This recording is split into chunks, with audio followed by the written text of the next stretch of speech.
여러분, 초상화란 무엇일까요? 초상화하면 여러분 모두 의심의 여지 없이 모나리자를 떠올리지 않을까요? 왜냐하면 그녀는 서양 미술사에 있어서 가장 유명한 작품이었기 때문입니다. 초상화는 원래 우리 역사상 다양한 목적으로 사용되는 그런 작품 중에 하나였습니다. 초상화는 그 용도와 기법에 따라서 수시로 바뀌고 진화를 했지만 다른 장르와는 달리 한 사람의 특별한 스토리텔링을 만들어내는 것입니다. 안녕하세요. 어려운 미술을 쉽고 재미나게 풀어드리는 레처트의 대원쌤입니다. 이번 달에는 초상화에 대한 챕터를 다루고 있는데요. 그런데 오늘은 초상화에 대해 좀 더 압축적으로 정리하는 그런 시간을 가져보려고 합니다. 초상화가 미술 장르에서 어떤 특징을 가지고 어떤 역할을 하는지 알고 감상하고 심지어는 그려본다면 훨씬 더 의미가 있지 않을까요? 그렇다면 초상화란 무엇일까요? 초상화는 사람의 이야기를 전달하는 예술작품인데요. 작품은 캔버스에 그린 그림부터 공연 예술작품까지 어떤 재료로든 만들 수 있습니다. 그런데 여기서 시터란 용어가 무엇인지 생소하시죠? 시터는 초상화 속 인물을 말합니다. 중세에는 주로 시터가 화가들에게 그들의 초상화를 그려달라고 의뢰하기도 했는데요. 커미션은 수수료와 작품 소장을 대가로 화가가 누군가의 초상화를 그리도록 초대받는 경우를 말합니다. 하지만 때로는 작가가 누군가를 초대하여 자신의 작업의 일환으로 초상화를 그리는 경우도 있었습니다. 그럼 초상화의 주제는 무엇이 있을까요? 초상화의 주제는 초상화 속 인물인데요. 때때로 그들은 시터라는 용어 대신 주제라고 불리기도 합니다. 그런데 초상화는 단순히 앉아있거나 서서 정지된 모습을 그리는 것만을 말하는 게 아닌데요. 예를 든다면 운동을 하는 모습이든 맛있는 음식을 먹는 움직이는 장면을 포착해서 그리기도 했었죠. 초상화는 우리에게 무엇을 말해줄 수 있을까요? 초상화는 우리가 사람들을 어떻게 보는지에 대해 알려줄 수 있는데요. 종종 그 사람의 외형적 모습을 보여주지만 그 사람에 대한 생각이나 그 사람이 대표하는 바를 포착할 수도 있습니다. 또한 초상화는 사람이 어떻게 보여지기를 원하는지 알려주고 보는 사람이 겪고 있는 특정 느낌과 분위기를 포착할 수도 있습니다. 이런 색상 선택과 이미지의 전반적인 분위기를 통해 설명이 가능합니다. 그렇다면 자화상이란 무엇인가요? 자화상은 화가가 자기 스스로 그리는 초상화를 말합니다. 다른 사람의 초상화와 마찬가지로 자화상은 어떤 재료를 사용하든 모두 가능하며 작가가 원하는 만큼의 자신의 정보를 포함할 수 있습니다. 여기서 정보란 시각적 정보 외에도 개념적인 정보도 해당되는 것이죠. 때때로 화가들은 자신의 개성과 내면의 세계를 표현하기 위해 자화상을 그리기도 합니다.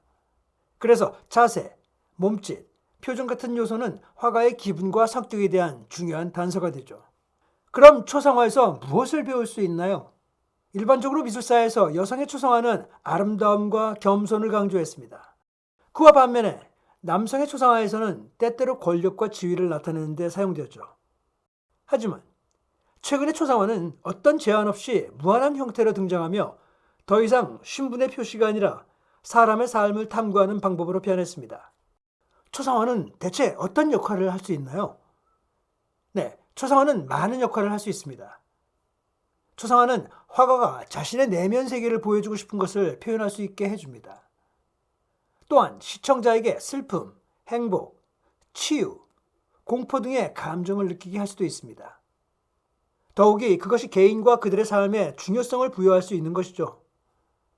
그것은 사람을 더 널리 알려지게 만들 수도 있습니다. 또한 사람의 성격에 불멸성을 부여할 수도 있습니다. 한마디로 초상화는 영원히 살아있다는 것입니다. 그럼 초상화는 어떻게 만들어지나요? 우선 초상화는 모델을 보고 모델을 이해함으로써 만들어집니다. 그리고 화가가 모델을 어떻게 묘사하고 싶은지에 대한 아이디어를 얻은 후에는 그 사람의 이야기를 전달하는 가장 좋은 방법이 무엇인지 결정합니다. 화가가 누군가의 초상화를 그릴 때 그들은 그 사람에 대한 특별한 인상을 보여줍니다. 물론 그 인상은 화가와 모델의 관계에 따라 달라질 수 있죠. 다양한 측면에서 최고의 초상화는 그럼 무엇이 있을까요? 초상화는 인간의 특징과 힘을 보여주는 좋은 예입니다. 예를 든다면 서양 역사를 바꾼 정복자 나폴레옹 황제, 프랑스 신고전주의 화가 자크 루이스 다비드가 만든 작품이죠. 그런데 흥미롭게도 다비드는 나폴레옹의 초상화를 많이 그린 나폴레옹 전문가로도 알려져 있습니다. 신과 같은 인물, 정복자, 심지어 스트레스를 많이 받던 정치인의 모습에 나폴레옹 모습까지 다양하게 그렸습니다. 반면 초상화는 그림의 분위기를 또렷하게 보여줄 수도 있습니다. 그리고 그 그림은 그런 측면에서의 좋은 예입니다. 이 그림은 아일랜드 태생의 영국 화가 프란시스 베이컨의 유명한 그림이었죠. 그림 속에서 고기를 들고 비명을 지르는 남자의 소름 끼치는 이미지를 연출해 오싹한 분위기까지 자아냅니다. 그리고 여기서 볼 수 있듯이 이 작품들은 아름다움을 묘사하고 있는데요. 이 그림은 보는 이에게 분명 이 말을 걸고자 하는 청순한 아름다움 때문에 더 돋보인다고 생각합니다. 자, 이제 자신만의 창의적인 초상화를 시험해 볼 시간인데요. 이 간단한 단계별 활동을 따라가며 성격과 취미에 대한 모델에 대한 비밀 단서가 가득한 그런 다채로운 자화상을 한번 만들어 보시죠. 오늘 이 영상에서 여러분이 직접 해볼 수 있는 해법과 과정을 한번 소개하겠습니다. 좋아요. 그럼 시작해 볼까요?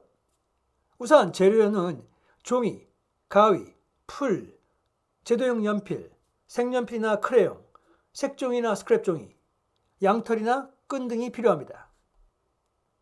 먼저 머리, 목, 어깨부터 시작합니다. 거울이나 사진을 사용할 수도 있고요. 아니면 그냥 상상력을 발휘할 수도 있습니다. 기억하세요. 자신의 모습을 정확하게 그릴 필요는 없습니다. 어떻게 보여지느냐가 더 중요한 거죠. 다음으로 눈, 눈썹, 코, 입, 귀를 그려주세요.